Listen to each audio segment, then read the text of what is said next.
नमस्कार, सोमेश घितोड़े क्लासेस में एक बार पुनः आप लोग का स्वागत है। मैं Somesh Parghitode MSc maths, BEd, CGSET qualified, CGTET qualified, NTPC railway का एनटीपीसी ग्रेजुएशन लेवल का एक बार मेंस भी दिया है।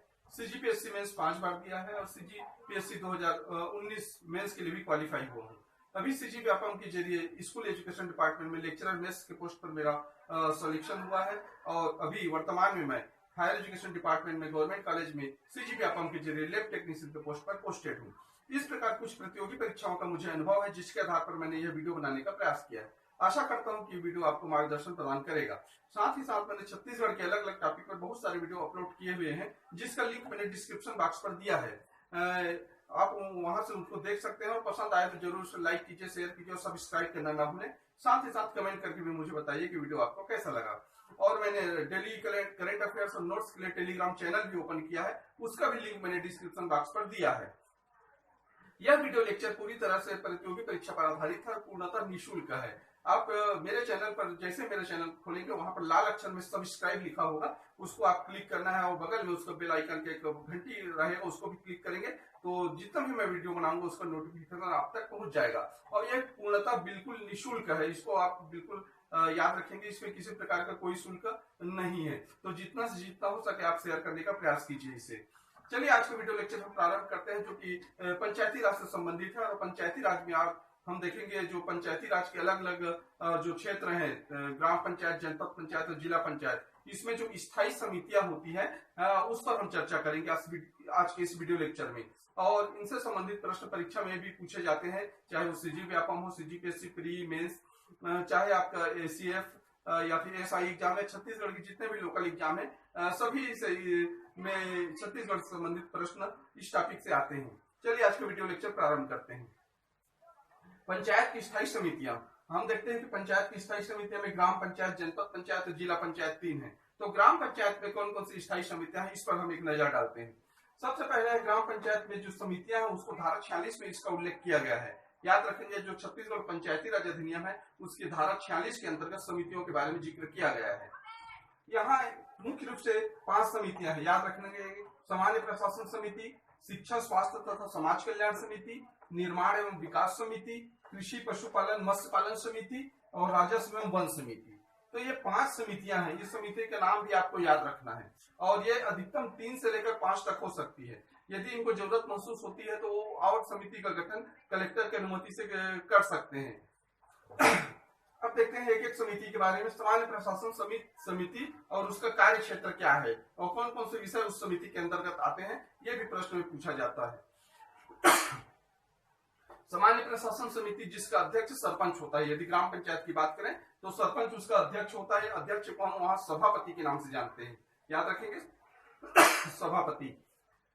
इसके प्रमुख विषय है स्थापना, निर्माण अनुमोदन, कोई भी काम कार्य करना है उसका अनुमोदन करना, बजट, कराधान और लेखा, और जो भी वित्तीय मामले हैं वो सब आपके स्थापना सामान्य प्रशासन समिति के अंतर्गत आते हैं। और याद रखेंगे जो सरपंच होता है वो पदेन सभापति होता है। याद रखेंगे पदेन सभापति, उनको चुना नहीं जाता, जबकि अन्य समितियों में चुना जाता है, लेकिन सामान्य प्रशासन और शिक्षा समिति में चुना नहीं जाता, वो पदेन सदस्य होते हैं। ये भी परीक्षा की दृष्टि से बहुत महत्वपूर्ण है। दूसरा बिंदु है शिक्षा स्वास्थ्य तथा समाज कल्याण। शिक्षा स्वास्थ्य तथा समाज कल्याण, इसका पदेन सभापति उप सरपंच होता है। याद रखेंगे पदेन सभापति उप सरपंच होता है। और इसके अंतर्गत आने वाले प्रमुख विषय देखते हैं शिक्षा, परिवार नियोजन, आंगनबाड़ी, सुरक्षा, सामाजिक सुरक्षा पेंशन, एससी एसटी और ओबीसी के कल्याण से संबंधित जितने भी कार्य हैं वो सब इस समिति के अंतर्गत आते हैं। तीसरा है निर्माण एवं विकास समिति। इसके अंतर्गत है योजना प्रबंधन, कार्यान्वयन उनका, कुटीर उद्योग, विद्युतीकरण, लोक स्वास्थ्य, उद्यान, वन, ये सब बिंदु आपके तीसरे समिति में आएंगे, निर्माण एवं विकास समिति में। उसके बाद है कृषि पशुपालन और मत्स्य पालन। इस समिति के अंतर्गत बीज, उद्यानिकी, लघु सिंचाई, श्रम, ये बिंदु आते हैं कृषि पशुपालन मत्स्य पालन समिति के अंतर्गत। उसके बाद राजस्व एवं वन समिति। इसमें वन और राजस्व से संबंधित जो मामले होते हैं वो सब प्रत्येक बिंदु राजस्व एवं वन समिति के अंतर्गत आते हैं। तो इस प्रकार ये पंचायत की स्थायी समितियां हैं और इसके जो कार्य क्षेत्र है या जो प्रमुख बिंदु है जिस पर जो विषय है वो भी बहुत इंपॉर्टेंट है, इसी से प्रश्न बनता है परीक्षा में। इसके बाद आता है जनपद और जिला पंचायत की समितियां। ये धारा 47 में इसका वर्णन किया गया है। जनपद और जिला पंचायत में यहाँ 5 से लेकर 7 समितियां होती है। यहाँ भी यदि समिति की अन्य आवश्यकता पड़ती है गठन करने की तो कलेक्टर की अनुमति से समिति का गठन किया जा सकता है। यहाँ देखते हैं कौन कौन सी समिति है। सामान्य प्रशासन समिति, शिक्षा समिति, कृषि समिति, वन समिति, सहकारिता एवं उद्योग समिति, स्वास्थ्य महिला एवं बाल कल्याण समिति, संचार एवं संकर्म समिति। इस प्रकार ये 7 समितियां हैं और भी जरूरत पड़ने पर आगे समिति कलेक्टर की अनुमति से गठन किया जा सकता है। देखते हैं इन समिति का प्रमुख विषय वस्तु क्या होता है। हम जानते हैं कि सामान्य प्रशासन ये सबसे बड़ा समिति होता है और यहाँ सामान्य प्रशासन समिति का जो सभापति होता है वो अध्यक्ष होता है। जो जनपद अध्यक्ष या जिला पंचायत अध्यक्ष होते हैं इसके पदेन सभापति होते हैं। और इनके प्रमुख बिंदु देखते हैं। ग्रामीण विकास से संबंधित जितने भी कार्यक्रम है वो विषय है, कराधान है, बजट है, आपदा है और वित्तीय मामले हैं, वो सभी आपके सामान्य प्रशासन समिति के अंतर्गत आते हैं और सबसे बड़ी समिति है, याद रखेंगे। उसके बाद है दूसरा है शिक्षा समिति। शिक्षा समिति यहाँ जो उपाध्यक्ष होते हैं, जनपद के उपाध्यक्ष या जिला पंचायत के उपाध्यक्ष, वो इसका पदेन सभापति होता है। इसके अंतर्गत जो विषय आते हैं वो है आपके प्रौढ़ सामाजिक कल्याण, प्रौढ़ शिक्षा, सामाजिक कल्याण, अस्पृश्यता निवारण। ये बिंदु जो है इसके अंतर्गत आते हैं शिक्षा समिति के अंतर्गत। और इसके जो सदस्य होते हैं वो देखते हैं, एक एससी सदस्य होना चाहिए, एक एसटी होना चाहिए, एक महिला होना चाहिए। ये 3 सदस्य अनिवार्य रूप से इस शिक्षा समिति में रहते हैं, याद रखेंगे। एक एससी का सदस्य, एक एसटी का और एक महिला सदस्य। तीसरा है कृषि समिति। कृषि समिति में यहाँ पशुपालन, मत्स्य, विद्युतीकरण और भू राजस्व, 4 बिंदु इसके अंतर्गत आते हैं कृषि समिति के अंतर्गत। वन समिति में देखते हैं सामाजिक वानिकी, राष्ट्रीय उद्यान, वन उपज से संबंधित जो है वो सभी बिंदु जो वन से संबंधित है वो सभी समिति के विषय के अंतर्गत आते हैं। सहकारिता उद्योग समिति। सहकारिता उद्योग, सहकारिता में आपका मितव्ययता, अल्प बचत करना, सांख्यिकी, कुटीर उद्योग, नागरिक आपूर्ति एवं खाद्य विभाग अंतर्गत जो है वो सभी समिति के अंतर्गत आता है। उसके बाद देखते हैं स्वास्थ्य महिला एवं बाल कल्याण। यहाँ स्वास्थ्य जिससे संबंधित जितनी भी बातें हैं या महिला एवं बाल कल्याण से संबंधित योजनाओं से रिलेटेड जो बातें हैं वो सभी समिति के अंतर्गत आती है। संचार एवं संकर्म समिति में संचार के साधनों से संबंधित बातें आती है। लघु सिंचाई आता है, याद रखेंगे। ग्रामीण गृह निर्माण आता है। तो ये प्रमुख बिंदु है, बहुत इंपॉर्टेंट है। यही से प्रश्न बनता है कि किस समिति में कौन से विषय रखे जाते हैं। इसके बाद परीक्षा की दृष्टि से एक महत्वपूर्ण बात बताने जा रहे हैं कि समिति के संबंध में जो प्रमुख नियम कानून है वो क्या क्या है। तो इसको भी देखेंगे, बहुत इंपॉर्टेंट है। जैसे ग्राम पंचायत में अधिकतम उस समिति में जो 4 सदस्य रह सकते हैं, याद रखेंगे अधिकतम 4 सदस्य रहेंगे।